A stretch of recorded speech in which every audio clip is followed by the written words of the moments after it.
Hi, everybody. Welcome back to the Everyday Night. I'm Joe. And I'm Jeff. And Jeff, Yes, Joe. we are not alone.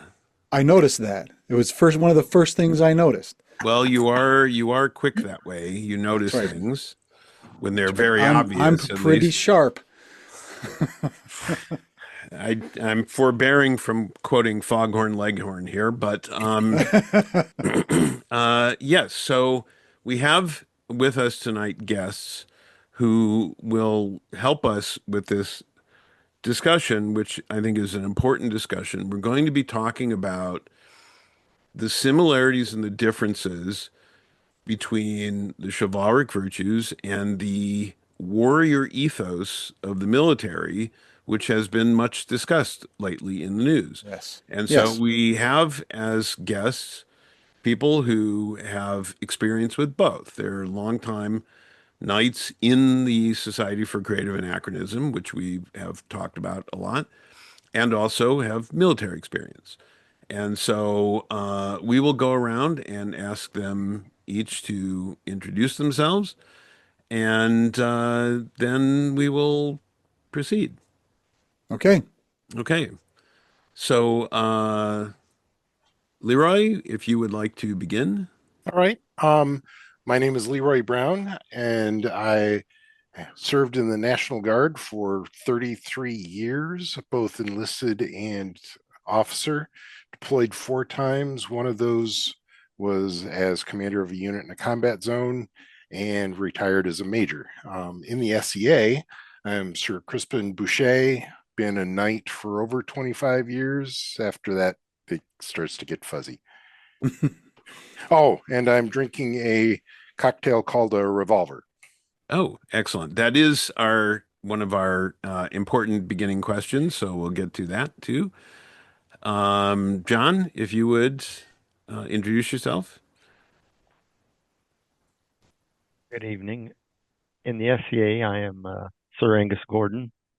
Been a knight for going on 19 years, be 20 years in August. My military experience, I was an enlisted soldier from October 10th, 1982 until March 1st of 2003. I served in the infantry for 20 years, well, the whole time, aside from a 3-year detail as a Army recruiter. I've got several deployments and things like that, and drink of water. Oh, water hydration is always good. Toby? Yeah, my name is Toby Beck, and the Society, I'm Duchess Alina of Becknam, and my military experience comes from active duty when I was a young lieutenant, but I was active duty, got deployed to all over the world, including Somalia, Cuba, Honduras, Panama, and led troops in combat missions in Somalia. Left the military as a reservist in because I transferred from active duty to reserve, left as a reservist as a major, and went into the private sector, and only recently have come back to the Department of Defense, where I have been for the last 5 or 6 years. And point of trivia, I literally go to school every day at the National Defense University, which is on the campus on the base where Hegseth lives. The Secretary where Hegseth lives. So we almost tossed a baseball through his window the other day. It wasn't good. So I'm close enough to be woken up by reveille on the base. Oh, and I've been a knight for about 10 years from the mid-realm, and have lived in a number of kingdoms, and by force at the moment, I am living in Atlantia. Thank you. And what are you drinking tonight? After we get here, I have my promised whiskey mac, but that is after I get further on my industrialization mobilization paper. And Travis. Yeah. So I'm Travis Francis. I've been a knight in the Middle Kingdom for about 4 years, but I've been fighting overall for about 15. My military background is I served for four years in the Marine Corps, in the infantry, 2nd Battalion, 9th Marine Regiment.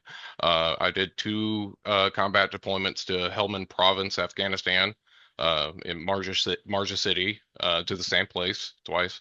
Um, Couldn't and get enough. yeah. Everybody And loves a sequel.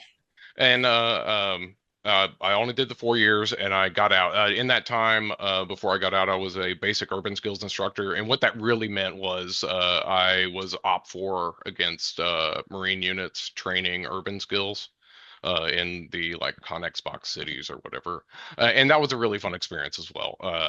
Um, yeah. Mount City is always fun. Oh yeah. Great time. Thank you. Great time. Thanks, What everybody.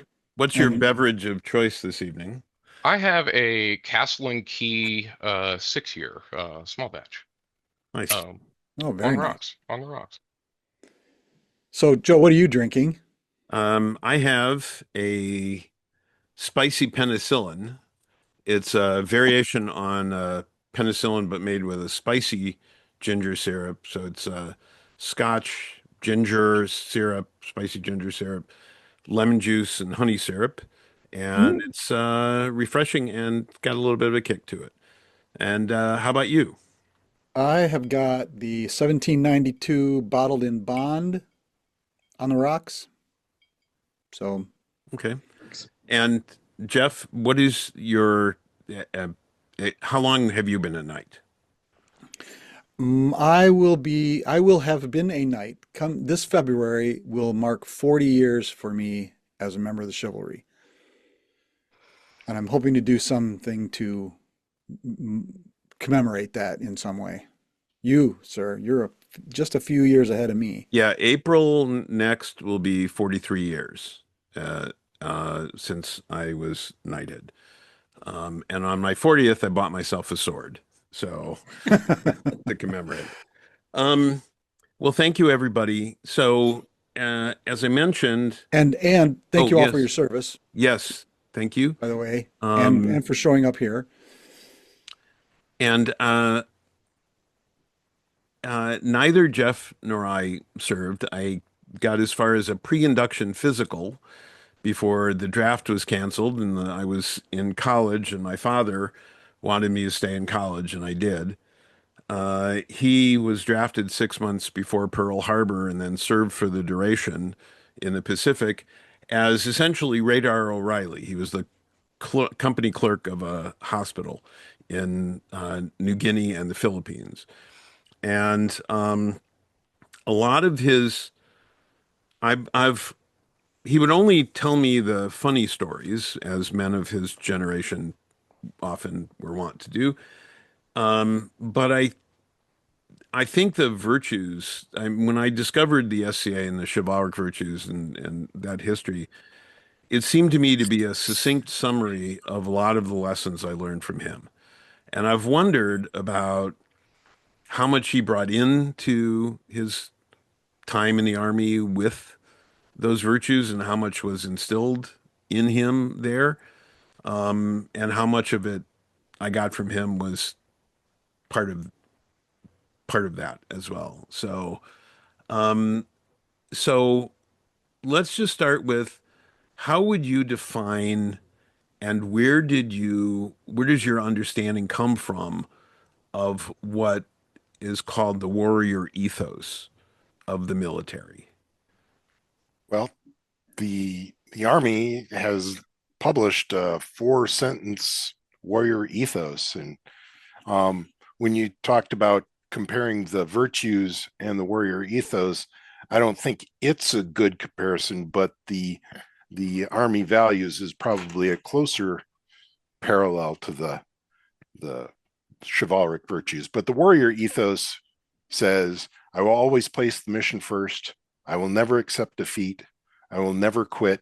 And I will never leave a fallen comrade. So that's the Army's published statement as the warrior ethos.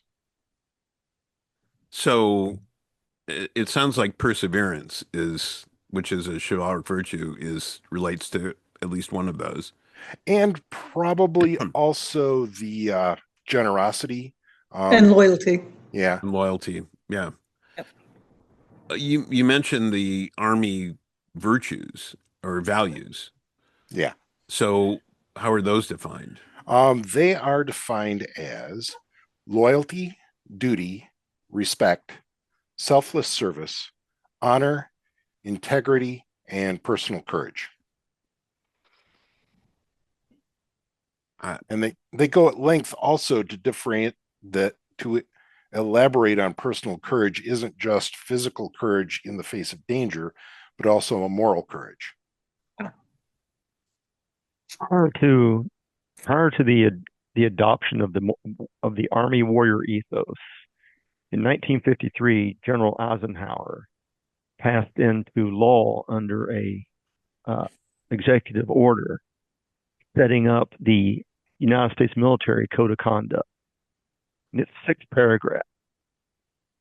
The warrior ethos distills those 6 paragraphs down very well, but the original is 6 paragraphs long of things that you will and will not do as an American service member. Is that so? Is that paper sort of still in force, just redefined, or has it been abandoned, do you think? No, the code of conduct is still the code of conduct, or at The least it code of was conduct still there.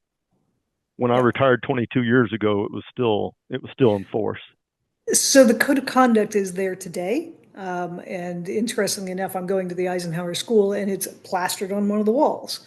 And it is still enforced, and we regularly bump up against um, living examples of it. So, for instance, we are constantly juggling the real world living example to the written concept of the code, because the concept of the code is ephemeral. It's not. There are no examples in that code. It says, "I'll do that." I'll have personal integrity. What does that look like? Is personal integrity standing up to superior officers saying, no, sir, that is an illegal order and I cannot allow myself or my soldiers to follow it, knowing that it's going to get you fired? Is that personal integrity? Some would say yes. So but at what point are you bouncing personal integrity against loyalty? So there's all sorts of practical applications where these might clash. And that's some of what we are discussing in the Eisenhower School currently. Hmm. So you're still being allowed to discuss whether loyalty doesn't. Uh, sorry, I'm getting messages here that I shouldn't be. Um, so that's one of the things that we were most concerned about in light of recent uh, public demonstrations and lectures to standing military flag officers. We refer to it as the Quantico meeting. Okay, right. Yeah. Uh, Part of what we talked about is the why this particular warrior ethos thing had to be so performatively thrust in front of the flag officers of our service. So are those is that a and we are hearing daily about loyalty tests, not integrity tests, loyalty tests. Are there Yeah. is this something that you've ever encountered before, that you ever had to deal with? Is that a Loyalty test. So, yeah, loyalty test. Um, so my perspective is a little different from being the stereotypical 4-year Lance Corporal, a terminal Lance, as they say. Same with the similar to the comic book. Um, it I felt that for, like certain things always happen like I feel like reading the core values of say the Marine Corps or something like that, it on paper is one thing, but the experience can be very different. And of course, I'm saying that from the perspective and the experience of an E4 infantry person. Um, and I only saw a very limited spectrum of the military experience in my 4-year straight training deployment home, training deployment home. And there is one thing. It's like we would be taught these things, like the values and what it means in a practical sense, and how to indoctrinate that into your life and into training. But then the reality of what happens when you get out in the field is something totally different.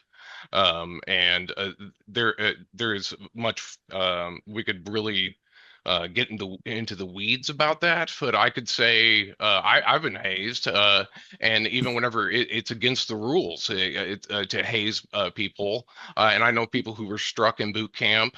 Even though it's not supposed to be struck, and you're not supposed to be struck in recruit training, um, and and those things are obviously against the rules now. And so what the secretary is proposing is returning to a world where it's acceptable for recruits in training to be struck and things like that. And it's like if it was happening behind closed doors when mum is the word already, then returning to a path like that, you're asking for people to be injured is what we're getting to. And our conduct overseas, it seems like he's trying to brace the administrative portion, the generals, the leadership for expectations to be more like the Israeli military whenever they conduct operations. A very gloves off, um, fight fire with fire approach. Yeah.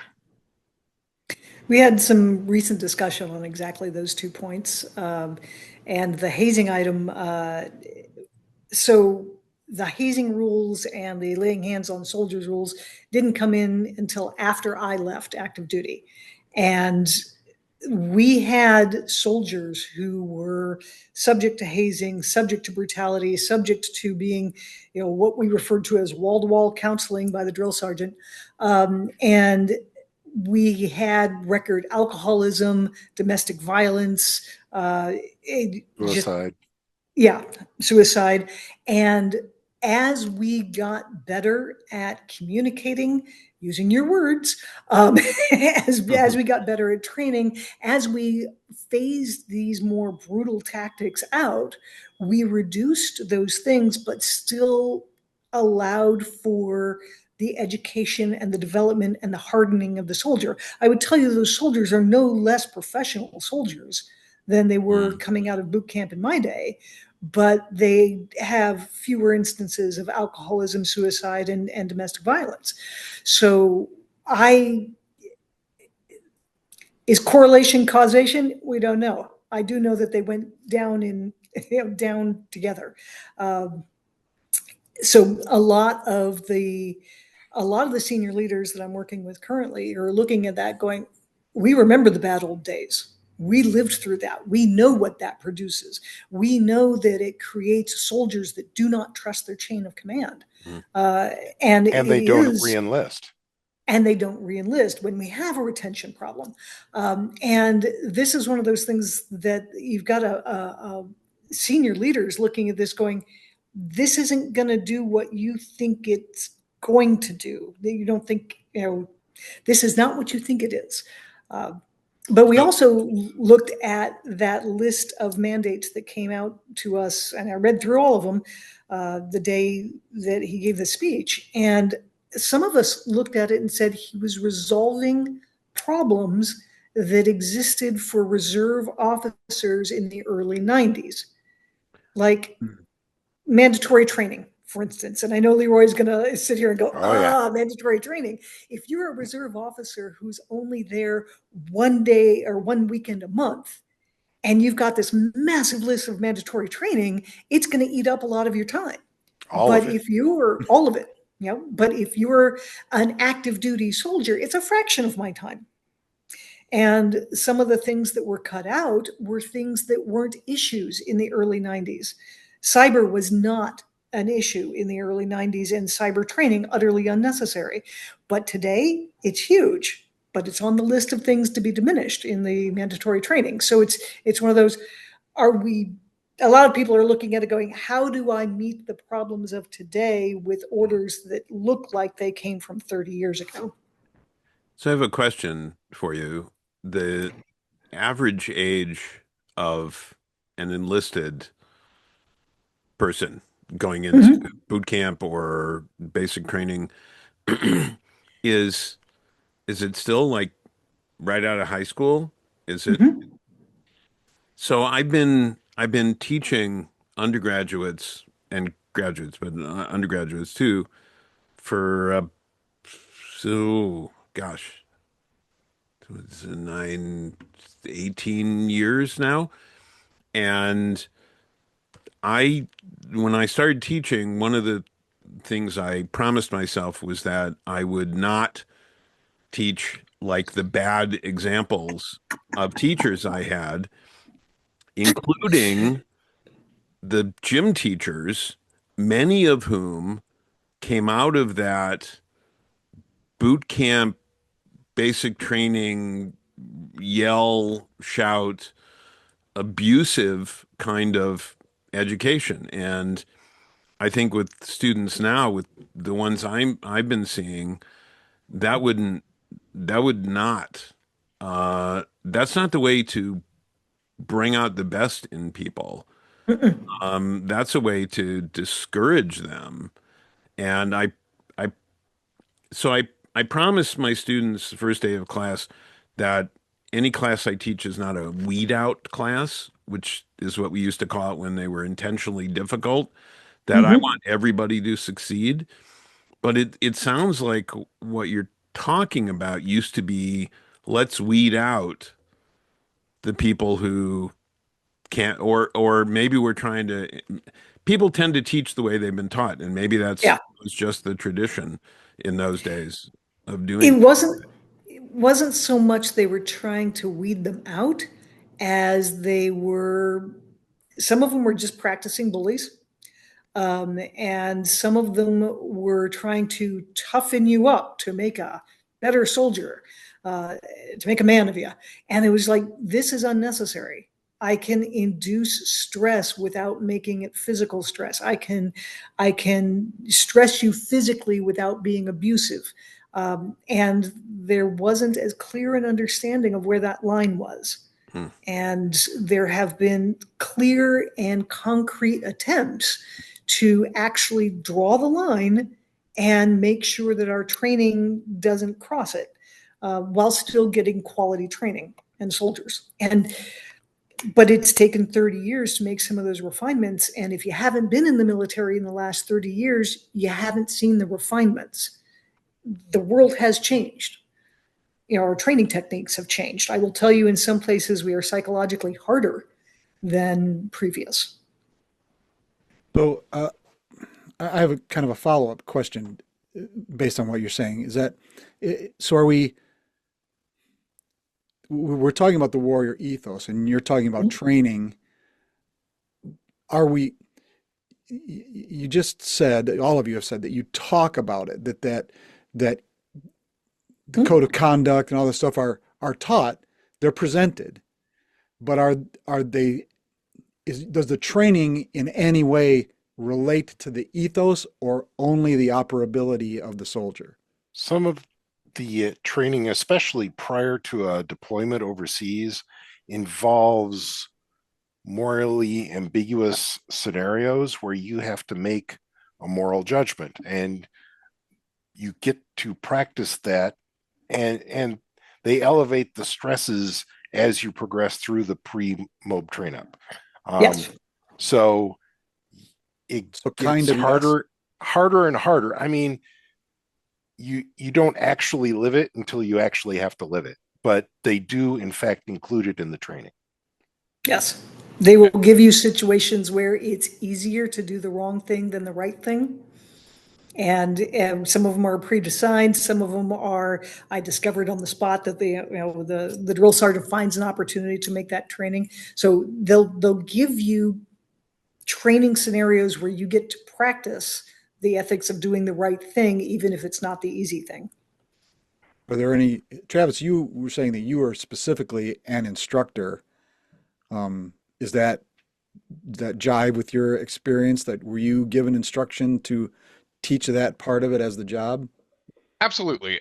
For us, we would literally have classes in an academic setting, talking specifically about warrior ethos, and specifically what that boiled down to. And there's a lot of dancing you could do around the subject, but in the Marine Corps, and especially in the infantry, it was a willingness to kill or be killed. Hmm? That is really what it boils down to. And through psychological methods of training a person to become a soldier or a fighting person or whatever, close order drill, the psychological part of that, there's that whole component without getting into that too deeply. In the ground, the answer is always kill. That is the thing. Even in any time there would be a trainer, like a scenario, of course we'd ace the trainer, but we'd get spoon fed the answers beforehand, like because we're crown eaters and we want to go do the thing. And it's like literally in our culture, a senior enlisted person or an officer at the battalion level might be like, give them one, and everyone yells kill in unison. It's just Kill, like kill, kill.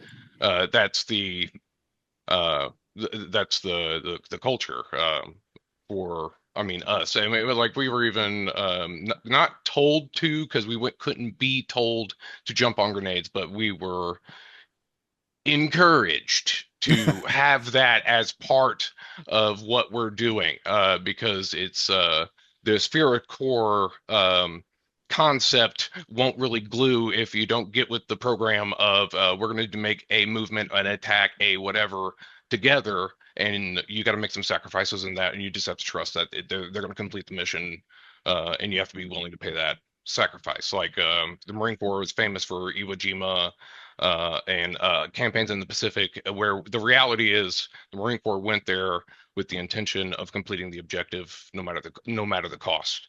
And there are other military units that do these kinds of things, and you can, when you listen to veterans from like say Vietnam, um, when your enemy is willing to fight you and willing to die, it's like they are doing the thing. And even against your enemy, you end up respecting them for what they're doing, and that's like, the warrior ethos, the beating heart of it, so to speak.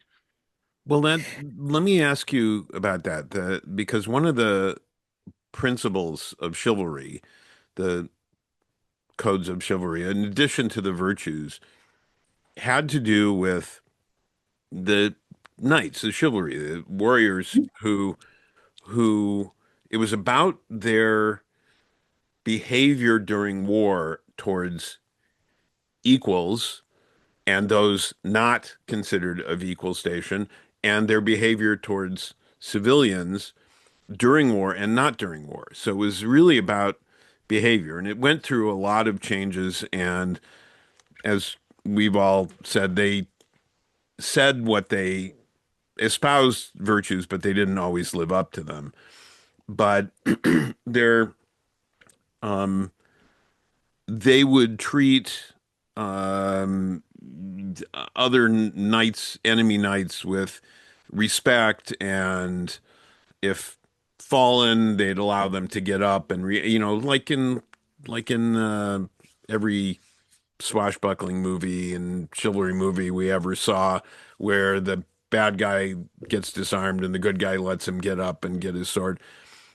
Things like that, an exaggeration of how that was done, but they were not supposed to. So, and one example, though, Henry V, during the what became known as the Agincourt campaign, took a lot of prisoners, French prisoners, and had them killed, which was expressly against the rules of war and the rules of chivalry, because he thought that if they were overrun, then they would become fight again. And I've seen that pointed to as an example of the end of chivalry, and that was 1415. Um, it's interesting in the different iterations of Shakespeare's version of that. Sometimes that's omitted, and sometimes it's not because if depending on whether the director wants to show the ambiguity of the situation. But things like that, there's a, is what are you told about how to deal with civilians, Enemy non-combatants, combatants or and civilians, well, and that's an interesting distinction. Yes, right? and Hmm. because in so many modern Theaters. situations, there you're fighting non-uniformed, non-organized, non what you Hmm. might call regular recognizable military. And being, it was my understanding that not being in uniform was a violation of Geneva Convention, I think. That we never signed. Yeah, Yeah. exactly.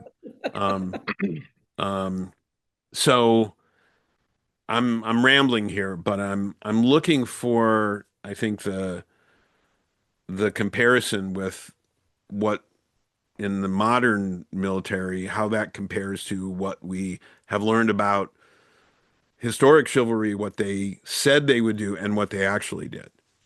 Right. I I think in the modern military, they very explicitly spell out that the expectation is you will follow the army values, and you will treat you will follow the Geneva Convention even though we haven't signed it.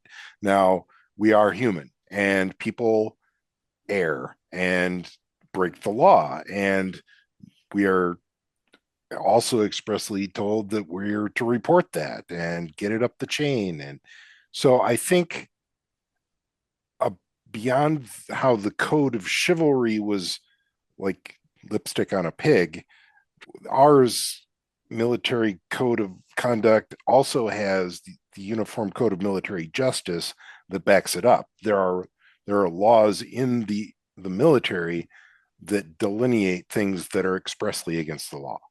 Yeah. I think that's Oh, an important difference from medieval chivalry is there was no one to enforce this on them. If if they didn't comply, if they didn't follow the code of chivalry, there was no one to hold them accountable. You got talked about. right. Right. I mean, But and that's the thing. All these families knew each other, right? I mean, that's Yeah. they were intermarried across borders and alliances were brought that way. If you if you were, I think, the medieval bad boy and word got out, you wouldn't get that respect. You wouldn't get that same treatment. But that was the only, there wasn't a law. There was no more so powerful force to keep you in check. so That Leroy was an family, MP. yeah. So Leroy was an MP, and I know that he went to the same, at one time or another, we crossed paths in the same MP school. And above the arch to the entry to the MP school, it says, "It is you who watch the watchers." And it is very clearly taught to military police officers that you're the one arresting an officer who gets out of line. You're the one who's arresting a soldier that gets out of line. You're also the one who's guarding a POW from your own soldiers. So imagine being in the position of having a POW that killed Bob, and Bob's buddy wants to do in the POW. You're protecting the POW from Bob's buddy. So, that's all part of that code that a military police officer is hammered into them, is that you're the enforcement of that code of chivalry in places. So I know Leroy's had it Oh, firsthand. yeah. Mm. And I have too, out of Somalia, because the first time you have to arrest an officer of your own army for doing something wrong, it gets pretty ugly, especially if you have to do it with his troops anywhere near, if he's a commanding officer. So it gets ugly. I To the How does point where I would not spend the night in his perimeter. I couldn't spend the night in the perimeter of an officer's, because we were arresting an officer in a command, and I could not spend the night in that perimeter because it was just like Nope. Mm. I will How take the does drive home. how does how does and you don't have to be specific, but how does the order for you to or the decision for you to arrest an officer who superior to you in rank, how does that happen? How do you get that order? It's not something you necessarily witness, but you get an arrest warrant. You get So, So, yeah, you if you want, want to, uh, I kind of danced around some of that in one of my deployments. Um, in the Army, we have CID, which mhm, is, if you're familiar with the TV show, it's the Army yeah. version of NCIS, though NCIS. we don't get the cool TV shows. So NCIS is a law enforcement agency that has no connection to the local units. I was in Bosnia, and our CID detachment answered to a general in Bavaria. Um, when we had a lieutenant colonel who was attempting to shield some of his guys from something stupid they had done, he came into my office because I was the deputy provost marshal, and he said, "You got to call those CID guys back off. I don't want to lose my guys." And I said, "They don't answer to me." And then he stormed out, and the CID chief warrant officer came in to brief me because he kept me informed, but I didn't have any input into his investigation. He said, "Here's where we stand with these investigations. Oh, and by the way, if that lieutenant colonel comes to see me one more time, tell him I'm going to arrest him on charges of obstruction of justice." And he walked out. So the for higher level ranks and really egregious offenses, the chain of investigation steps out of the chain of command Right. and is in a pipeline. Yep.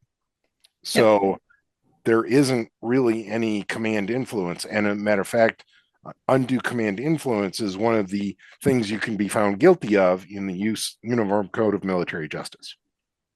So other instances Yeah. come Uh, from, Sorry, Travis, sorry. you looked like you wanted to say something.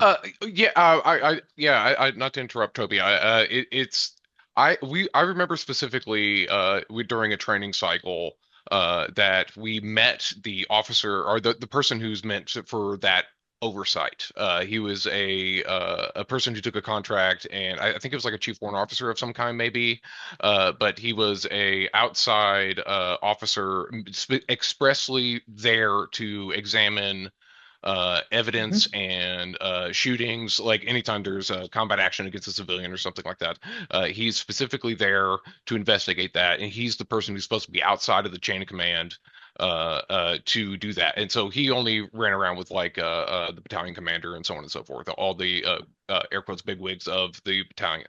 Um, and this guy took us during a training cycle, and he sat our platoon down, and he like went away again, got us to go like into the woods, and then taught us how to plant weapons without getting caught. And taught literally the guy who was there to do that taught us how to plant weapons on civilians. And so it's like I feel like I am the yin and yang, and maybe I just had a crazy experience, but it's I feel like I'm not sure that I was in everybody that I was in the same military as everyone else, Well, because I feel like I'm over here going, that's how this is supposed to go. That Well, do you this think? it's like this wasn't my experience at all. well, It's you're the just one like Marine in a group of Army guys, I so I, I Well, know, I got, and it's just it's like, is true. it really like this? Well, and Like is So my there? Marines were different. I will flat out tell you when I worked with the Marines in Joint Task Force, it was different. oh yeah. Um, I I watched a Marine right in front of me commit a war crime. And when I brought him back to his commander, it was not pretty. But when we brought him back to his commander and I debriefed the commander, this is exactly what has happened in front of me. God bless that man. He turned around and stood at the position of attention. You got to understand, I am a butter bar lieutenant. Okay, I'm as senior a butter bar lieutenant as you can get, but I'm a butter bar lieutenant. And this is a captain of a Marine company. And he pulls himself up to attention and he says, "Ma'am, do you wish to press charges?" And it takes me a minute to realize that, because I'm going through my head, is like, what does it take to press charges? Wait, you're going to need a witness, you're going to need an officer, you're going to need a sworn statement. Oh, fuck, I'm all three of those in one package. And he's literally offering himself up as the buck stops here on my desk. And I'm like, no, I'm sure you're going to take care of this. And I depart. But the Marines were different. The Marines had a, I don't know, what do you call it? Yeah, we tease them about being crayon eaters, but if I needed something done and you gave that mission to the Marine, I never had to think twice about it. It was going to be done. There might be a few bodies along the way, but it's going to be done. And And I'll yeah, back that up, that the Marines were really big on self-enforcement of infractions. yep, Let us deal with it. And yes. it got dealt with. Now, And I never have to worry about it again. 100%. Well, I Yeah. think that relates to what Jeff was saying about the medieval chivalry, that it would get taken brushed care of, aside. I right? Do you think so? We've got uh, two officers. John, I don't. What was your uh, rank in the? You were I was a sergeant first class when I retired. It's an okay. E7 enlisted. The Okay. only two people above me would have been a master sergeant or a sergeant major Okay. in the So enlisted side. so two enlisted, two officers. Is there a difference between the training, the expectations of conduct, of the application of the code of conduct? No, and I'm in a weird position because I'm what they He's call been a both. maverick. I've been both. I And served it's 12 years as enlisted. okay. it was not my experience to ever see any codes or standards relaxed because someone was an enlisted soldier versus an officer. Yeah. Now, the officers had some things that they had that were very unique to them, Hmm. but the standards and the code was the same. What sort of Yeah. things were unique to officers as opposed to enlisted? For instance, in UCMJ, Uniform Code of Military Justice, there is a um, article of conduct unbecoming an officer. Article The 87. catch-all. That can be stretched to apply to an enlisted man, but That's Article or enlisted, 88. Huh. right? But But it's very difficult. the Yeah. standards are not the same. Not quite. Not So quite. Article 88, which is the conduct unbecoming an enlisted, an NCO, is different than Article 87, conduct unbecoming an officer. Right. Anything the officer does that, how do you Is say, derogatory to good order and discipline. yeah. Or if I turn around and say you're not presenting the appropriate loyalty, that can be the Article 88 or the Article 87, conduct unbecoming. So it's a little bit more flexible when it comes to officers. But on the other hand, officers are given certain tools that the enlisted aren't. So very concrete example, when I was in the Army, we have a Mark 19, big machine, throws grenades like It's a a mile. belt-fed mortar. It's a belt-fed grenade launcher. It's cool. Oh yeah. Beautiful thing, actually. And It's a work of art. yes, it is. But it fires grenades at the rate of thump, thump, thump, thump, thump, thump. Okay, if you can see it, you can hit it. Now You can even hit things you can't see. you can hit things you can't see. They'll lob so over a hill. if there's a parking lot that's a mile away, I can hit the red car in the parking lot. There will be collateral damage, but I can hit it. But anyway, it's a cool tool. And if you have to abandon it, because it's 75-pound machine. If you have to abandon it because you're bugging out of an area, the rule is you take the munitions away and it's fine. Okay, you disable it by pulling out one of the slides in it. The officers were pulled aside and shown how to reverse the mechanism so that if you fire it, it fires in the direction of the person who hit the butterfly clip, which is the firing trigger. That is strictly against the law. It's a booby trap, and you're not allowed to leave booby traps. I guarantee your officers knew how to do that. I don't know that my enlisted knew how to do that. So Nobody showed It me. was did they cover how to booby trap pagers? They did not cover booby trap Talk teachers. about the long game. Holy crap. Yeah. So Yeah, talk about the long game.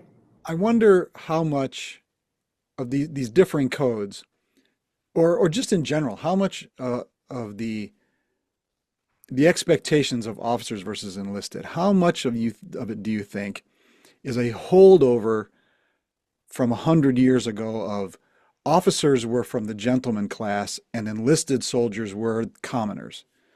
And so 100%. expectations were different. All of it. 100%. 100%. Okay. A lieutenant I last time deployed of it. with went to Dartmouth. All right, we all everybody was just like, "Oh my God, he went to Dartmouth," and we were all blown away by that. But he had a degree in I think like Western martial history or something, and it's just like I see why you're here, sir. But he really went to a very prestigious school. So, and it felt like all of us came from Ohio, Indiana, community college. North If Carolina. If any college, yeah. And if any I college. remember Tech. specifically at one time, like being like, "Hey man, was your dad rich?" And he's like, "No," and then I'm like, "Hey, was your dad rich?" And no. It's like, well, hang on a second. There's something going on here. But I did know two guys, and both of them ended up being disciplinary problems for the Marine Corps. One guy was his last name was Hannibal, which I thought was awesome. But he was a guy, I forget where he's from. I think somewhere in the South, Georgia, maybe. But he wrestled like D1 in college or something like that, and he like turned down a scholarship or something to be in the Marine Corps, and got treated poorly and became a very serious issue for the Marine Corps. They had to process him out. Another guy was from Florida, and his family was very, very rich. He's like the kind of guy that says, so like, well, no big deal. I'm just gonna jump in my yacht and hit the ocean for 6-8 weeks. I'll see y'all when I get back, like that kind of guy. And he ended up being a huge disciplinary issue because he was totally willing to tell senior enlisted people to eat shit. It's like, eat shit, bitch, I'm rich. Like, what are you going to do to me? Are you going to throw me out of the Marine Corps? Oh no, I'll just go spend my dad's money. Like, I don't care. So they became problems for the Marine Corps in general, and most of them ended up having lots of NJPs and lots of issues and occupying a lot of NJP time is for non-judiciary punishment. Thank you. And NJPs are tough. But it definitely felt like there was a huge class distinction, and especially in the field, you would never anything that's going to happen, like any kind of drama, lieutenant will not know. You understand? Lieutenant will not know. And like in the Marine Corps, it's like in the infantry specifically, maintaining equipment and stuff like that. You guys were talking about like abandoning equipment, stuff like that. We were just like, we will never abandon the equipment. So we do not even know what the procedure is for abandoning equipment. We will never encounter that. Do you understand? And it's just like, oh, okay, all right, yeah. That's the level of gear retention for the Marine Corps. It's just like everything's just a no. There's no mistakes. There's no first tries and do-overs. You make mistakes, you're punished. The Marines won't abandon gear because they only use stuff that's 20 years old and leaking oil. That's right. That's right. Absolutely. I think we specifically had one white phosphorus grenade for destroying radios. Yep. And it was like in someone's backpack, nowhere near where it was supposed to be. It's in the officer's. It's in the officer's backpack. I mean, I know Yes, in absolutely, Somalia. 100%, 100%. Yeah, That's where it was. yeah, and I know in Somalia, my ruck had a half dozen thermal grenades in it. And God bless my soldiers. At one point, picked up my ruck and threw it in the back of the Humvee. I wanted Ah, to don't do that. Well, this is fascinating. Yeah. When I was an undergraduate, um, half the students were like me on scholarship and loans, and the other half were from families that could buy the university. And there was a class distinction. There was a real dichotomy Mhm. between those groups of students and their understanding. I was one of the first people in my family to go to college, and it was completely unlike some of the people I had friends who'd been to prep schools and were like third, fourth generation to go to college, right? Going that far back, my family wasn't even in the United States. Um, so it's fascinating that those distinctions, Jeff, I think that was a great observation or question because those class distinctions permeate so much of society. We think of and society as upwardly mobile, and Leroy, you went from enlisted to officer. That's you got a perspective on both. and I think the Army goes out of its way, especially in the officer corps, to get officers to fight against that class distinction. Um, if you've ever heard Simon Sinek talk about leaders eat last, that Mhm. is hammered into us that Yeah. you Yeah. eat after everybody else. You And even leave my the NCOs know office. that. Yeah, the NCOs eat after their lower enlisted. You don't eat until your squad's eaten, and it goes right up the chain. And the officer leaves the office last. First in, last out, from Yeah. like on the helicopter to in the office burning the midnight oil. So the Army did its best to beat into officers that your rank isn't a privilege, it's an obligation. Yes. And I would say that the difference of the medieval noble versus the medieval peasant carries directly over into the military. The military has a number of things that are glorious. Their heraldry is Mm-hmm. amazing. You know, they have a department of heraldry, and their heraldry is actually very good. It's the reason I could look at Leroy's wall and see a guidon and know that's an MP guidon because I can see the cross pistols. And it was like it's the heraldry of an MP, and their heraldry is exceptionally good, and that even carries over to the point of, and I don't know if you know the concept of the guidon. That guidon, a guidon is the banner of that officer, like your medieval banner, Hmm. okay. And the guidons have different shapes depending on the rank of the officer. And the guidons have different emblems on it depicting what type of officer that is and what unit they are commanding. But in every instance, that guidon is there when the officer is there. The guidon goes away when the officer goes away. It's put out in the morning when he walks in the office. It's taken up at night when he leaves the office. Uh, it's literally the symbol of both the commander and the unit. So it's very much of a parallel to the knight and his army.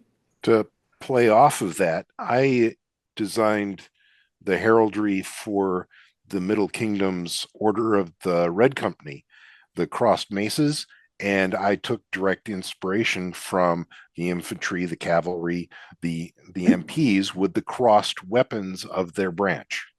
Yeah. There's an interesting parallel too, I think, with our all of us as members of the chivalry in the SCA, that we are taught it's not a privilege, it's not a job, it's a job.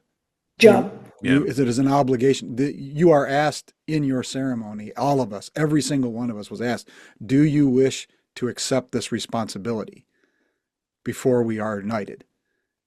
And all of us, I think, knowing all of you guys, all of us thought hard and had to think hard about that question before we accepted. And so that I just want to throw that in there that we You're not wrong. yeah, as an organization, we get a little tiny taste of what actual service is in some of these rituals and ceremonies that we have to endure. So But It's some the of them are meetings we very, have to endure. but some of Yeah. those ceremonies are parallel to real world active duty military. An enlistment oath or an officer swearing in. Yeah. An officer Yep. swearing in is not unlike the knighting ceremony. There's lots of similar elements to it. And Couldn't agree those go more. across national boundaries as well. Yep. The rituals differ slightly, and I got a great story from a guy I was in my officer's basic course with from Kazakhstan about officer promotion, but he was comparing and contrasting the same rituals. Well, we do it this way. So Wow. There's the series Band of Brothers, which I found fascinating.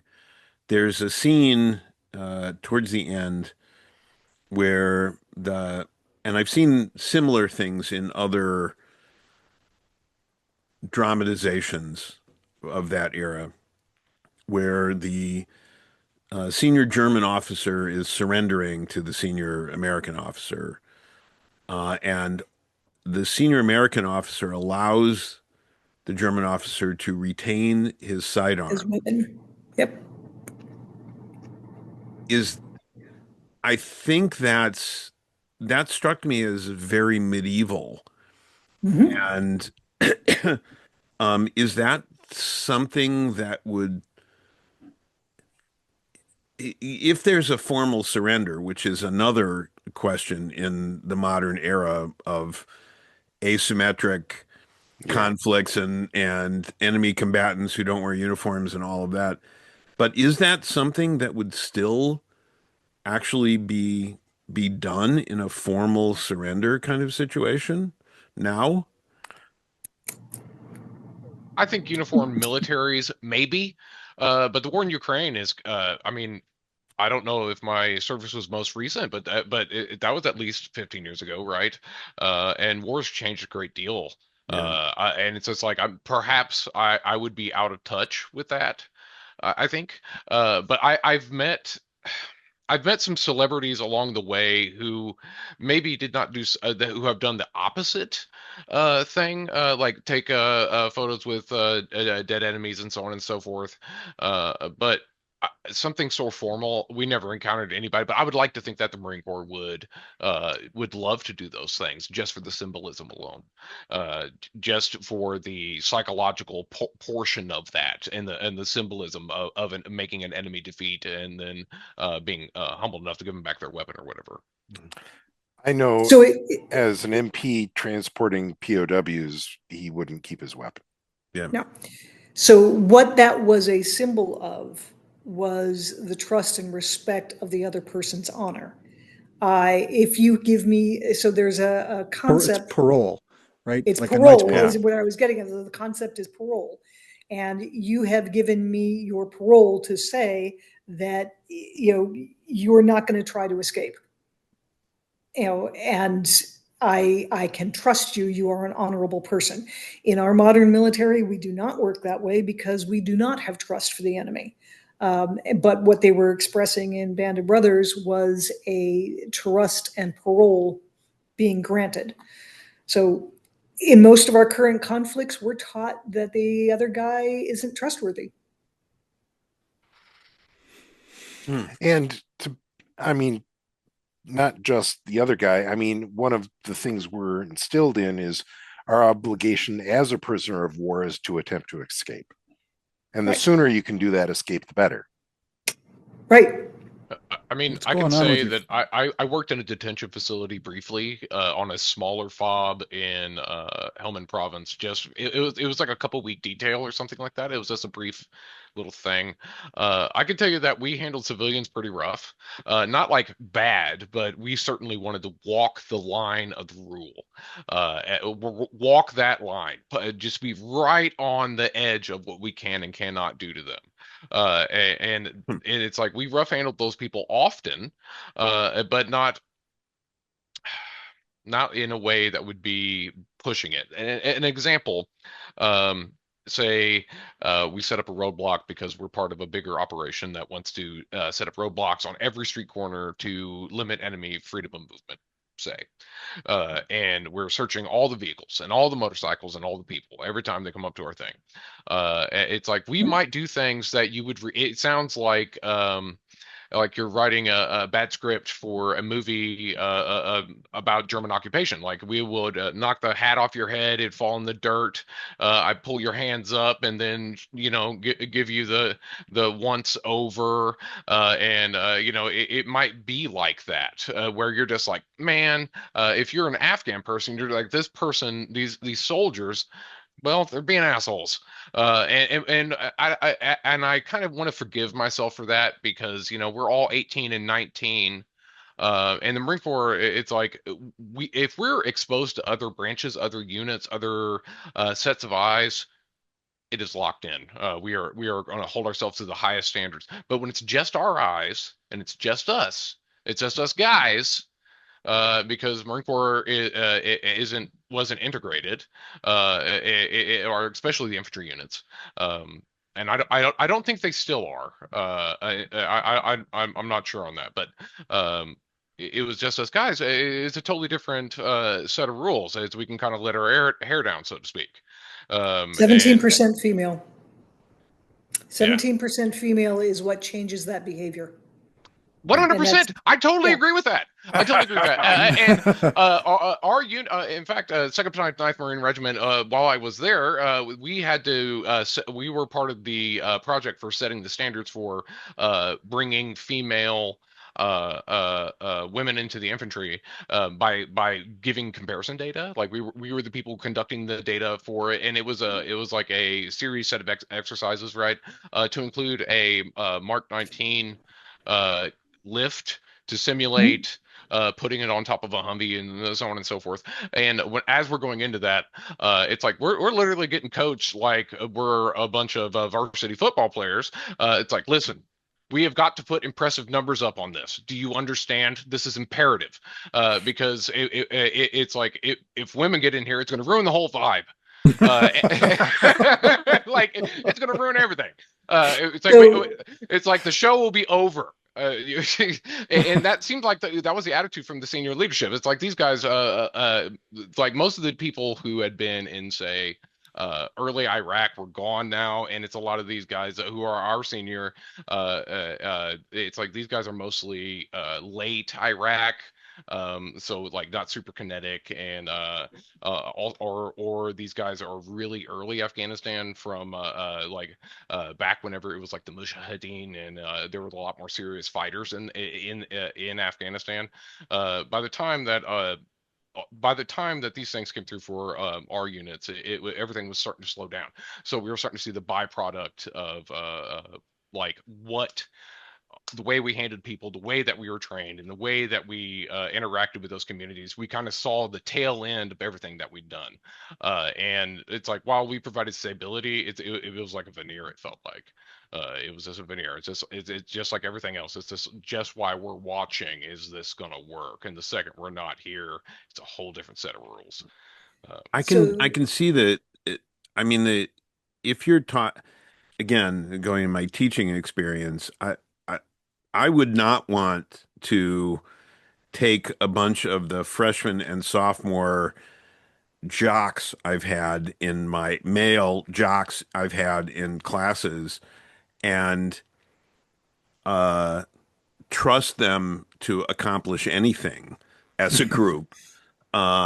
It's amazing that for one that they can be trained to work together in ways that are productive, coherent, but it's also not surprising that they would be bros. And, you 100%. know, it's, Yep.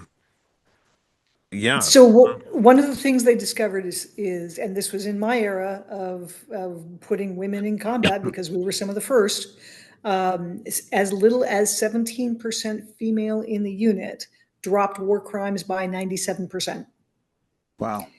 And yeah, wow. I believe that. And I yeah, do you know, thoroughly. and most people who are in an all male unit can look at that and go, yeah, I can see that. And the rationale, the only rationale I came up with in the back of my head was that every female soldier, regardless of their rank, is, whether they ever act on it or not, is mother, sister, potential girlfriend in the back of their little lizard brain, in the back of their head, and no one wants to be the unattractive male in that situation. And I will, please don't laugh, I will tell you my soldiers didn't swear. Reality is they didn't swear in front of me. Around you, yeah. Okay. Yes. I knew they swore like truckers. Okay. That's And interesting. I'd So have to your to point, think about because I haven't had any taught any classes only that were gender segregated, of course, and but certainly I think I've seen how the young men behaved when they weren't in class with the young women, and it changed. it changes. It was different. Yeah, And it's more professional. They yeah, are significantly more professional in a mixed environment. yeah. And we got to the point where there were clearly certain things that some of my female soldiers did way better than my male soldiers. And as soon as they figured it out and we relied on each other for our respective strengths, life was great. And we were an amazing team that could do more than any one person in that team. And my women were exceptional in balance. You know, my guys were great battering rams. I had pretty universally, I had a 60 gunner who was female. She was an Amazon. She had no idea she was drop dead gorgeous. And she would take, on a rotational basis, she would spend a week with somebody's M60 and clean it meticulously. And it really was, I need to put 1,000 rounds through an M60. What's the last one Sours cleaned? And that's the one who gets assigned to that job because it won't jam. It won't Mm. jam. So there were certain skill sets that, you know, as soon as they integrated the women completely into the unit and recognized they have certain skill sets that some of the guys don't, and vice versa, it was a much better team with a higher success rate.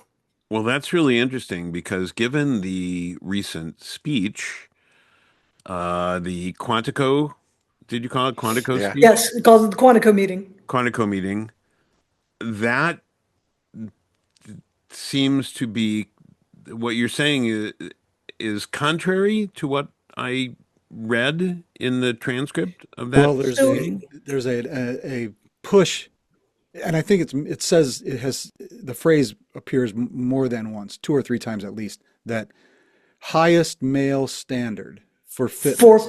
fitness for combat arms. And when the order came down, and I read through the order afterwards, it says highest male standard for fitness in combat arms. And that's the way it already is. It already is that way. There is only one standard for combat arms. Male, female, it's not adjusted. Hmm. So what Um, could you define that combat arms? What does that mean? so there's three combat arms: infantry, armor, field artillery.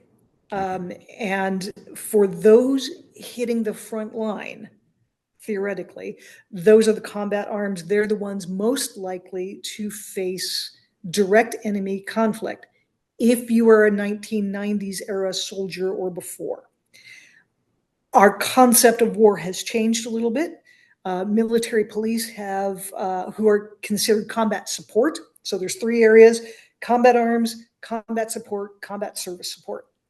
And right now, our combat support units often see more direct interaction with the enemy than our combat arms units. So in 1990 and before, it was combat arms were the ones getting infantry armor, field artillery. Those are the ones getting the pointing into the spear. Those are the ones getting contact. Because we moved more to a small unit conflict and not formalized war. Yeah. Asymmetrical warfare. The more asymmetrical warfare involved less of the pointing into the spear and involved more of the entire head of the spear, which is your combat support. So that's why I, as an MP, saw more actual combat time than another MP in a combat unit. Does that make sense? If you want to get a good idea of what that looks like, there's an account of a Kentucky National Guard unit. Their call sign was Raven 42, and I think there was a female sergeant in that action, and she was the first recipient of a Bronze Star with Valor. And you read that account, and she earned every bit of that. Yeah, but there is a fiction. For instance, the Strategic Force Military Police are a type of military police that deploys all over the world. The fiction that they are not a combat unit is based on the idea that there's at least 17% female in that unit. So clearly they're not a combat unit. But they would actually have the standardized PT test that accounts for gender and age, whereas combat arms, Army, infantry, armor, and field artillery will have the one combat standard. So that whole part of that speech was just, we're going to do what we're already doing, but we're going to be meaner about it somehow. Yeah, it was a red herring as far as I could tell. But Okay. it got people up in arms over it. And they're spending, if I get you up in arms over this thing, you're not paying attention to the fact that I'm suggesting not following the rules of engagement. If I had I was going to ask that. If I was living inside one of those generals or sergeant majors' heads, I could hear them saying, "This could have been an email." 100%. That was also my impression after listening to his speech, like beginning to end. I was just like, this definitely could have been an email. All you need is a letterhead. It's like that, and that would have been. It totally was an email right afterwards. It was an email. Literally, they sent us all 17 orders right afterwards. It was an email. As somebody whose professional and academic area is marketing communication, I can tell you that the meeting was for video clips, social media, photo ops, it was entirely headlines. performative. Absolutely. That's the reason for it. It got headlines. And as you said, look at this shiny thing, you're not paying attention to this. So it's the three-card Monty of marketing, so there were pauses for applause. That didn't happen in that speech. And there were places where he pegged the camera and he's sternly looking at it, and it was just like, oh, come on, and a pause for applause. And the fact that there wasn't, now something that a lot of the media didn't show that we did see, because it was piped into some of our classrooms between other lectures, is that the first speaker up there was General Kane. And General Kane was greeted with a round of applause when he walked on stage. He introduced Hegseth, dead silence. Hegseth introduces the presidents, stand at attention, dead silence. And it was very well. You can't applaud while you're at attention, right? I mean, that's just you just. Oh, absolutely. But what most people don't catch is that they were sitting at attention. There is a sitting at attention position, and most of them had adopted it. And that is one of the requirements that officers, and I don't know if, Travis, if they drill this into enlisted, but if an officer finds themselves in a political situation that they cannot exit, they are to sit at attention. That'd be beyond our world. Beyond our world. But it's one of those, wow, every single one of those generals adopted a posture of sitting at attention. Wonder what they're saying there. Well, that leads me to something else I was wondering about, which is in the things I've read about warrior ethos and military values and conduct, uh, there are a lot of references to mindset. Mhm.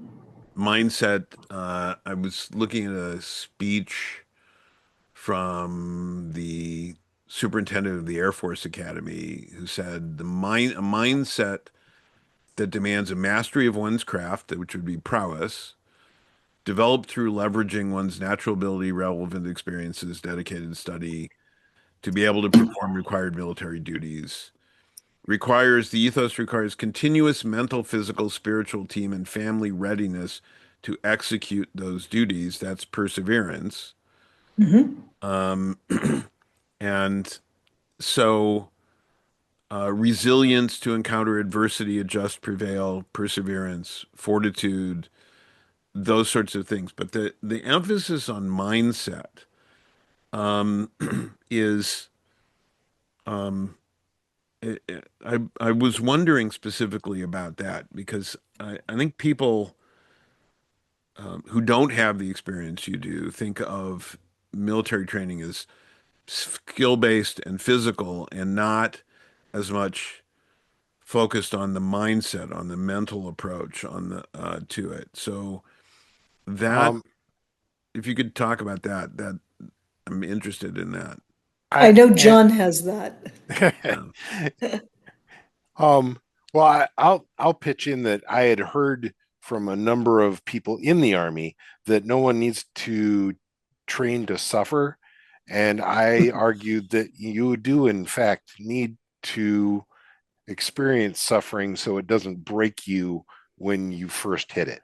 Um, Long hours, living in a foxhole, all that you need practice at. You need endurance. You need to, Yes. And suffering is it's the a mental fastest way to teach endurance. endurance. Oh, Yeah. Yeah. yeah. But what I was referring to is John is, and he's 7. Yeah. He would have come across that mindset in some of the most trying ways, including, I hate to say it, training young officers, Yeah. because he Well, knows there's the right answer.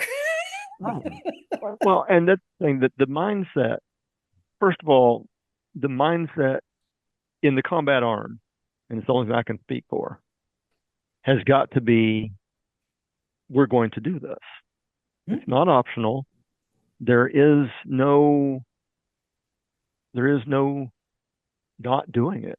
If you have a mission, you complete the mission. I always Mission place first, the mission first. Mission mission first, first, people but always. men always. Exactly. Mission first, people always. My rifle squad, who ironically, I still talk to those guys yet today after we were together from 87 to 89 in the 101st, and I talk to those guys every day. That mindset yet today is if something needs to be done, we're going to do it. Mhm. Um, in those days, it was, there was, those guys knew that if I told them we were going to do something, it wasn't you guys are going to do something, it's we are going Yeah. to do it. We Yeah. are going to The do it. mindset has to be as a leader that I am doing this with you. I am not going to ask you to do anything that I, first of all, haven't already trained you to do. I'm, the people do things, people don't do things for 3 reasons. Okay. People don't do things because they don't know how, they don't want to, or they don't have the resources. Well, my guys used to get tired of me saying, you're trained, resourced, and motivated because I trained them. I made sure they had everything they needed to have, and they were motivated by the fact that I was right there with them. Yeah. And Yeah. these are 50, 55-year-old dudes now that still remember that. Mhm. The mindset, it can't be overstated. I mean, because Yeah. I've I've been in some different units in my career, and I mean, sometimes the pager would go off. Yes, I said pager. The Back in the pager day, went off. we may have to Yeah, explain that for younger listeners. For Travis there. Yeah. the pager went off one night, and I came back 179 days later, Oh yeah. and I couldn't Wow. tell my wife where I'd been. Well, I answered a call on my birthday so that I could go to Florida ahead of a hurricane. Yep. I it's remember just Christmas Eve. Uh, fascinating to me because I think uh, I got a lot from my father of, um, what do you, and both my parents, what do you need? We'll give you what you need. Here are all the tools. Do it. Keep going forward. There's nothing you have, like you said, we're here with you. We're here supporting you, but you have to do things yourself too. And it's something I've said to students. Said, I will help you. I will, as long as you are trying, I will teach you. I will help you. I will show you how to do things until it's clear that you want me to do it for you. And then that's not what we're here to do. Yeah. yeah. You have the tools you need. You have the training I've taught you. Yeah, that's great. How did you say it again? Resourced, Trained, resourced, and just and motivated. motivated. That's perfect. And resource I'm and gonna motivation. use that. So, Absolutely. so interesting observation. And this is, from the gallery view, Jeff and Joe, you both looked surprised when all four of us acknowledged the phrase mission first, people always, because we've Oh, all had that phrase. I don't know, surprised as much as appreciative. Yeah. Yeah, that we Yeah. all knew it. Yeah, Yeah. no, that did not surprise me that you all knew it. I knew the mission first part. Can you elaborate on the people always? What does that mean? You never complete a mission. You would never sacrifice your people to complete a mission. Right. Always keeping, always keeping top of mind that your people are your number one resource, and that without them, there are no missions. Yes. So we've only recently started integrating this more up front, and it's something corporate America tries to give you. We really care about the whole person. Okay. Yeah, right. And Yeah. for that yeah, right. And you roll your eyes. Yeah, right. Sure they do. Yeah. In the military, they do. I guarantee every sergeant has the phone number and probably a text chat with every member in his platoon, squad, a chain of command. Promise. Um, they they Yeah. know who's they know who's sleeping with who. They know Whose they marriage is they rocky. I right didn't know. whose marriage is I didn't rocky. know. Mm. I didn't know. um, but You they can't prove I know. knew. Yeah, you can't prove I knew, and they'll have your Deny, back. make counter You know? accusations. So, but it's a No matter waiver, of no statement, no poly. right. No waiver, no statement, no poly. But it's a matter of they know each other. They know what they like to drink, when the best time to sleep is. My soldiers knew that if I wasn't sleeping by X amount of time or had Y number of hours of sleep, I was cruddy the next morning, or the next time we'd run a mission. They'd make sure I got sleep Oh, because as the officer doing a combat mission, they appreciated me having Yeah. a clear head. But seriously, soldiers know so much about each other's family lives, and they are supportive of each other because they are a family in and of itself. And Yeah. it's people And are what gets you your mission. you're well, right. there's They another. people talk about that in corporate America, and which I spent a lot of time in before moving into academia. And there was a lot of emphasis on the 7 habits of highly successful people. People, Covey, and so on. Yeah, I copyrighted every other word. But there was a distinction between effectiveness and efficiency. And Mhm. efficiency, getting things done, but in a way that nobody ever wants to work with you again. And effectiveness, getting things done that may not be as quick or as seamless, but will have people be, it emphasizes loyalty and people are on board and you're bringing people with you. And so It's a That's marathon, not a sprint. yeah, Yeah. that's the people always part of it. Well, I'd So also a real world hypothesize that. example. Yeah. Sorry, in a real world example, we had something called an LRC, which is a leadership reaction course, and they give you a physical test to do a particular mission, and it's usually impossible, or at least the methodology for doing it is not immediately visible. It's not immediately practical. The boards are too heavy, the distance between them is too long, whatever. And we had a commander who went through the test with a group of fellow officers, and he would accomplish every mission and invariably leave somebody behind. Invariably. And it wasn't until the end of the day that the scores came out, and he's thinking he's on top because he's accomplished every mission. And he literally had the bottom score as no missions accomplished because he left people behind Hmm. in many places where he didn't have to. So yeah, there's a definite emphasis on that soldier. I wonder if he learned So his lesson. So I doubt it. He was there's vast. yeah, there's another sort of leadership psychology thing at work there, in that if you, as a enlisted person, and the relationship between a unit and their officer, let's just say it that way, that you have to trust your officer. You have to believe that they are trying to get you through this, or else why would you take that order? Why are you, if you, part of the psychology, right, is to get your unit to follow your orders because this is how we're going to accomplish the mission.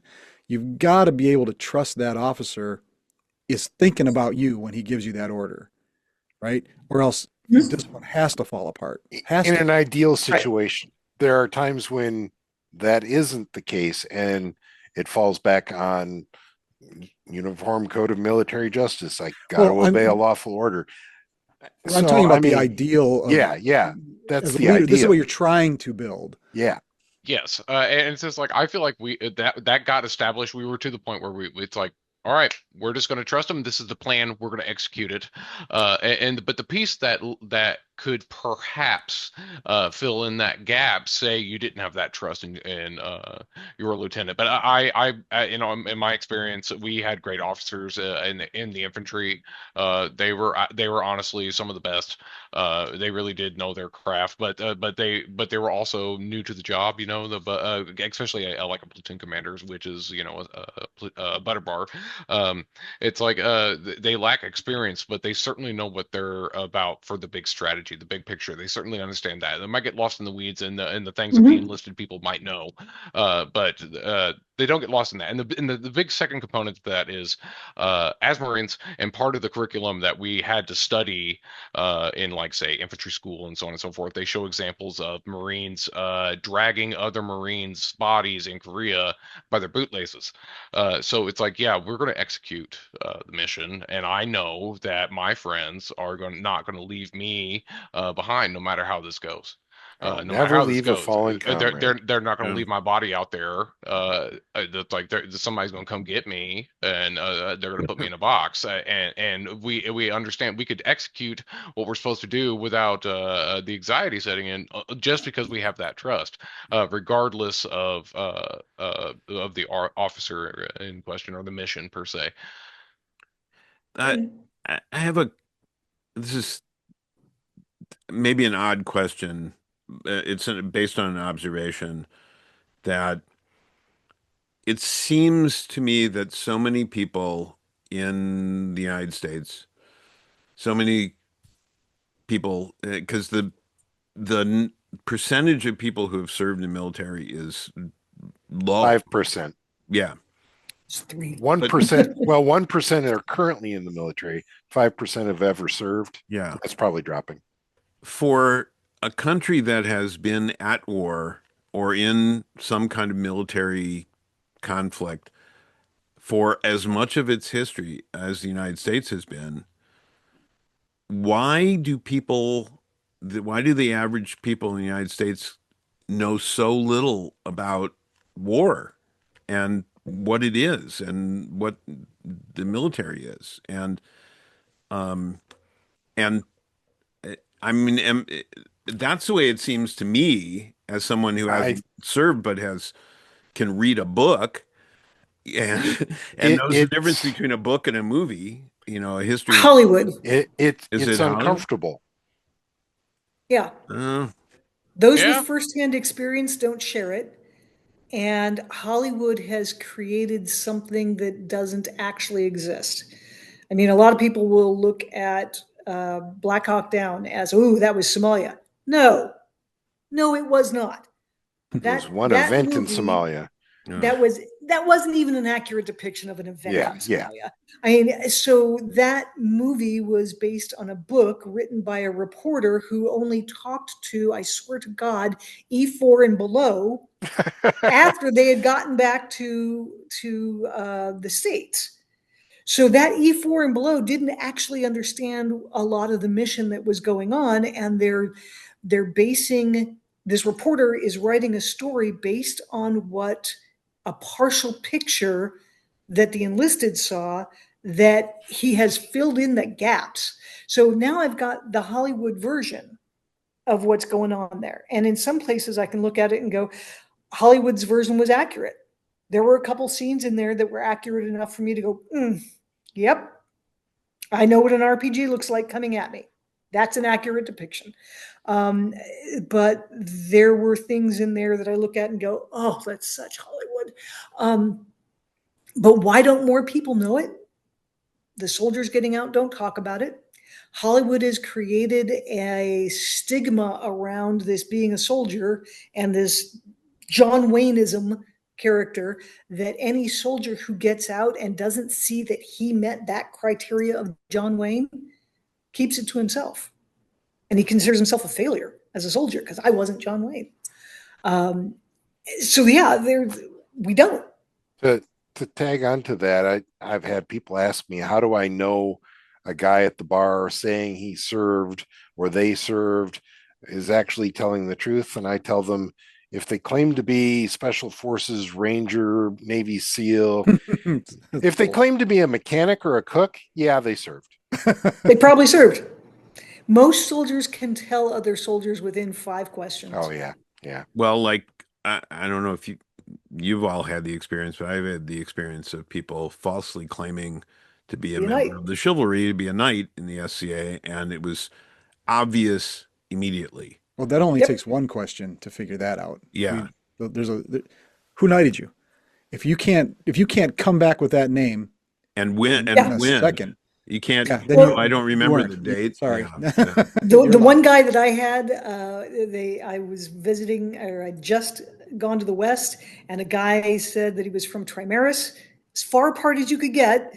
Said, yeah, he was knighted, and I went, wow, a knight from Trimaris, and they brought him over to me because the shiv were kind of like, doesn't sound right, and it says I had just stepped down as queen in Trimaris, and they said, so who knighted you?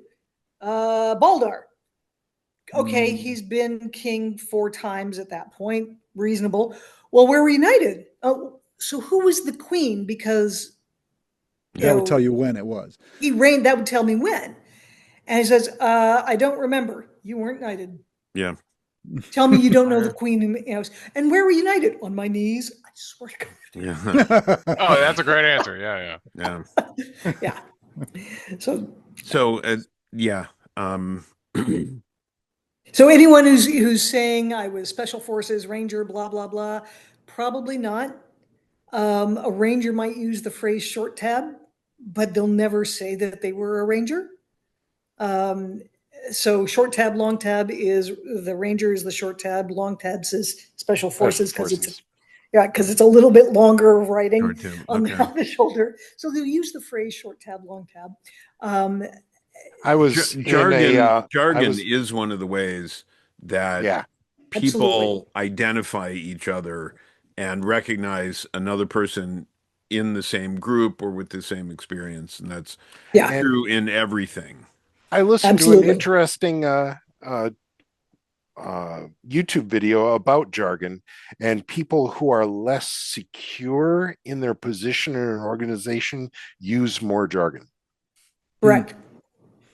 I've Yeah. certainly encountered Baffle them that with bullshit. when I worked in advertising agencies, there were always the account executives who tried to mask their ignorance with a flow of jargon.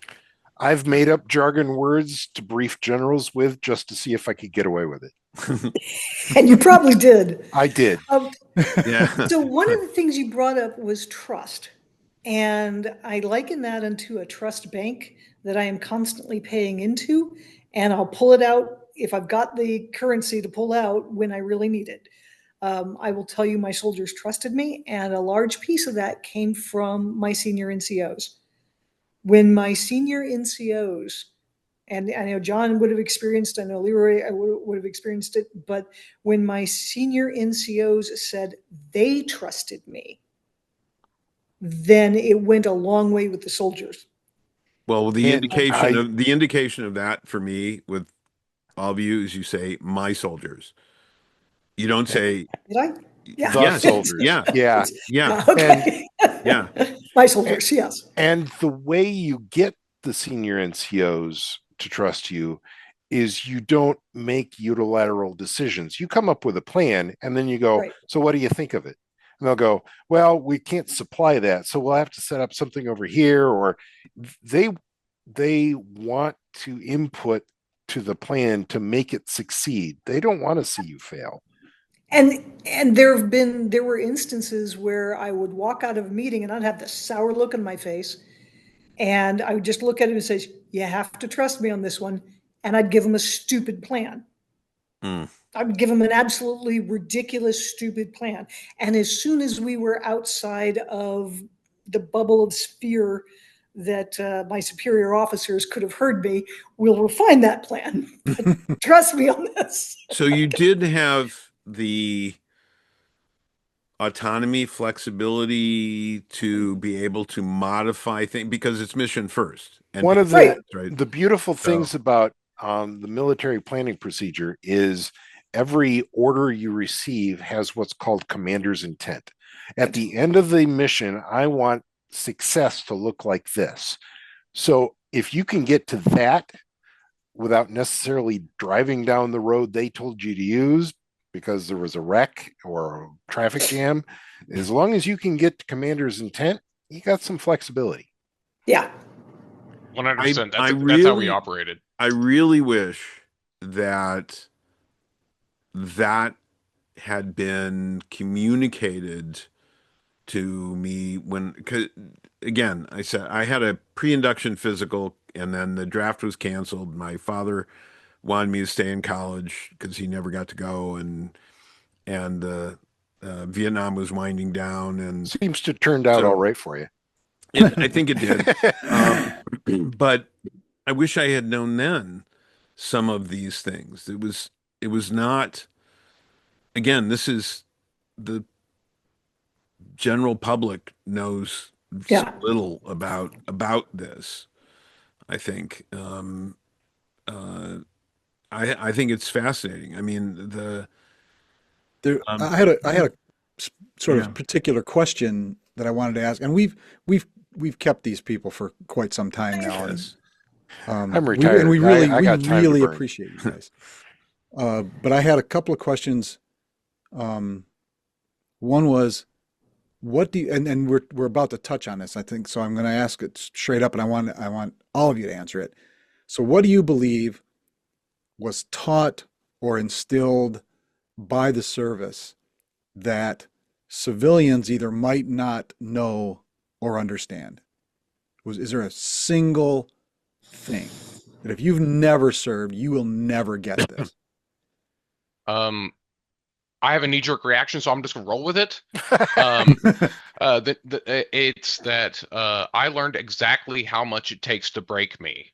To be so physically and mentally broken by a task over a duration of period of time to the point where it's like my body is in so much pain, but I'm trying to accomplish a thing anyway that I'm in tears and fighting that emotional part of it because I'm in so much pain, and I feel like you would never be pushed to that limit in the civilian world because why would you? Why would you ever find yourself in a circumstance so bad that you are broken down in tears and in physical pain and pushing your body to a point of failure, and unless you're like an athlete or something like that, there's just such a small population of people that would experience that normally, and I feel like that's an experience I never would have got to I learn exactly what you're made of and exceed it.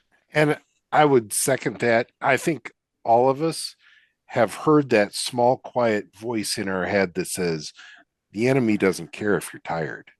The enemy doesn't care if you're hungry. The enemy doesn't care. So you just go. You have to go. I would say the piece that civilians are unlikely to ever learn without the military, that the military does teach you, is how to be part of something bigger than yourself. Yeah. And the interesting thing is I've had to try to describe what is on the other side of the buffet. Mm. Someone was saying, "Oh, they need to get rid of the buffet." And I want to go, "Hell no!"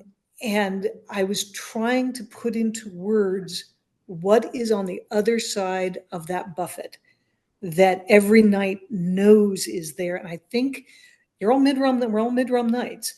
And it's almost universal, almost not quite, that the knight does not swear their fealty alone.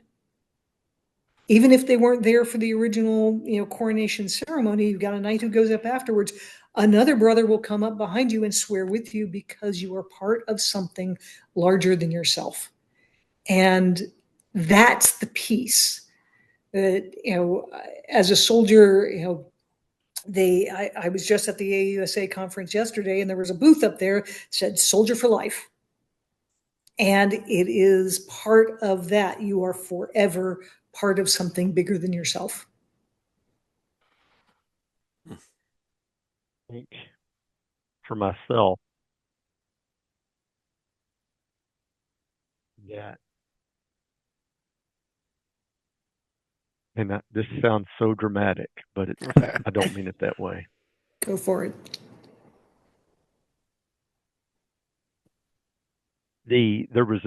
I had within my military career, a profound sense of pride.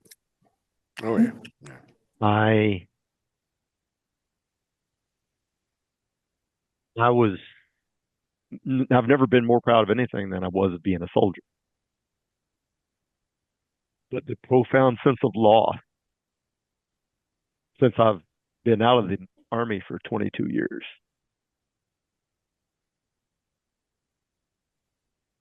I've lost both my parents now, and not to diminish that, but the profound sense of loss of not being with my soldiers anymore is something that I can't describe. Yeah. And you're not alone in that. I mean, that is, I think, one of the biggest driving forces in the high rates of suicide among prior military, high rates of depression, alcoholism. It's trying to fill a void of something that big. Yeah. Because you And are part of something bigger. Well, it becomes so and much a part of your training, right? You depending on those people for your life, Yeah. right? I mean, Yeah. I can't I can't empathize with that, but I can see objectively how after being placed in that and living in that mindset for years to suddenly be without it. Yeah. yeah, that's a cold day. Yeah. Yeah. That's a Yeah. cold day when it's gone. Wow. Yeah. And I can look at the soldiers that I worked with and know that I would kill or die for them. Hmm. And it was reciprocated. Right. Right. There was no question of politics. There was no question of who you voted for. They didn't care. No, Oh, it I doesn't uh, matter. I am I'm quite frankly envious, never having been in an organization that had quite that level of trust and mutual trust and respect among people who were. It's that's a remarkable and amazing thing. Thank you for sharing But that. we have a shadow of it on the other side of that buffet. Yeah, yeah, We do have that shadow. yeah. And it is important to acknowledge that as well, because they are your brothers in arms, literally. And they have not, you didn't go to the same basic training, but in many cases, there is that same respect for every other knight out there that every It's other soldier has out there for other soldiers. it's kind of And like it's a it's not living it, but it's a window into it. Yeah, Yes. there's certainly some shared discomfort in getting there. So, uh, Yeah, there's a certain amount of sacrifice that had to go into it. yeah, Yes, 100%. 100%. So I have one more question, I think, before we can return you to your regularly scheduled lives. Um, since leaving the service, have you ever had cause to go back and re-examine some of those things that were instilled in you? Were um, that maybe this doesn't serve me in my regular life anymore, or was there anything ever like that? Have you ever encountered something that said, "Man, I've got to change my attitude from that to something that serves me now"? Mhm. I did. I had to learn to show people grace. Hmm. mm, Um, Okay. I mean, when you go from being in a position where everything that falls out of your head is a law. True. Huh. Every utterance is something legal that somebody must do. You don't always have to be graceful with that. You don't have to be rude, but a lot of times you're more curt than you need to be because you don't have to be. Right. And Yeah. it took me quite some time to learn to talk to people because I'm used to, hey, see the command hand? I recognize bring the the knife knife hand. hand. It's hey, do this now, and that doesn't work with everyone, and not everybody needs that. And it took me a minute. I went straight out of the army, and uh, I started working at a defense contractor in security, and it was a pretty cool position, but engineers and those folks don't react well to The me knife hand. barking commands me barking commands at the length of a hallway with the knife hand chasing them. They don't So I had to recognize you. figure it They don't out. recognize they're in your chain of command. They didn't recognize my authority is what it was. But that was something I had to learn was grace. Well, I had a certain advantage in that being in the National Guard, I taught high school in between my deployments. Um, I always said that was my other job was teaching high school. So I'd come back from a deployment where, like John said, whatever I said goes because if they didn't, I could lock them up or take away their pay. To 25 to 30 high school teenagers trapped in a room with me trying to teach mathematics. And well, I had to throw a switch frequently in my head. Under a chair. Yeah. Well, my kids will tell you that they're surprised I had a job after some of the things I told them I said to my students, but that's another story for another time Another decade. when it's not being recorded, perhaps. there were occasions where I had to intimidate a classroom of undergraduates who were, and um, most people have not seen me. I don't have to do Lose that it? very often. Well, I didn't lose it. It was very intentional.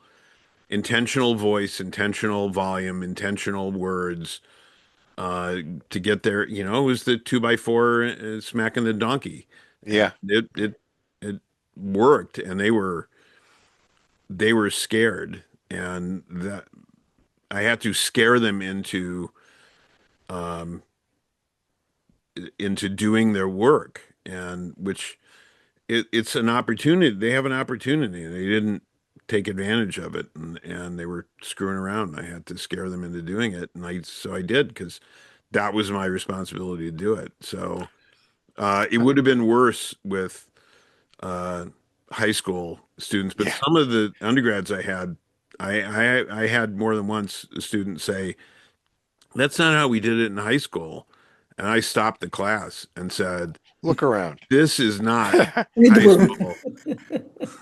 This How is much did you different." pay to attend your high school? Yeah. So yeah. So I once I told a student that if they didn't sit down, they were going to fall down the stairs twice. so for me, many of the things that I learned in the military, I'm literally writing a book on the management lessons that I learned in the military that I brought to the civilian environment, using vignettes from the military and saying this is how it applies. Um, which I'll need proofreaders if you're interested. Um, but then I can honestly say the thing I had to unlearn was vulnerability, or allow for vulnerability that I was not given or allowed to have in the military, particularly as a female in a combat environment. You are not allowed to show any version of weakness whatsoever. Hmm. You're not allowed to ask for help. You're not allowed to accept help. And even little things like my soldiers um, filling a canteen for me, it always made me nervous. It always made me, are you going to think less of me? And yet my soldiers would look at it as, I'll fill your canteens. I'll even go check out your M16, which if you're in the military, that's huge. I'll go check out your M16 and stick it in the rack in your Humvee for you, because that gives you 10 extra minutes to work on a mission that we're all going to go on.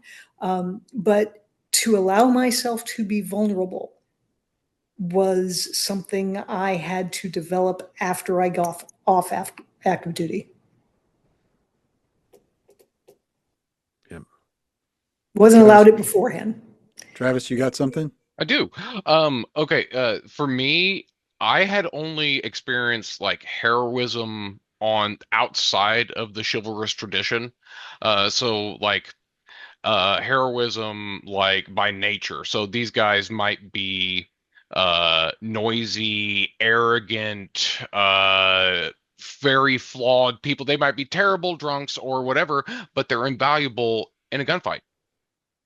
And they're truly invaluable in a gunfight. And because of that, I had, whenever I got into the SEA, I had to learn the other piece, the humility, because everybody who every culture that has ever had to deal with warriors, they've learned how bad warriors need to be tempered uh, by and be modest and in what they do.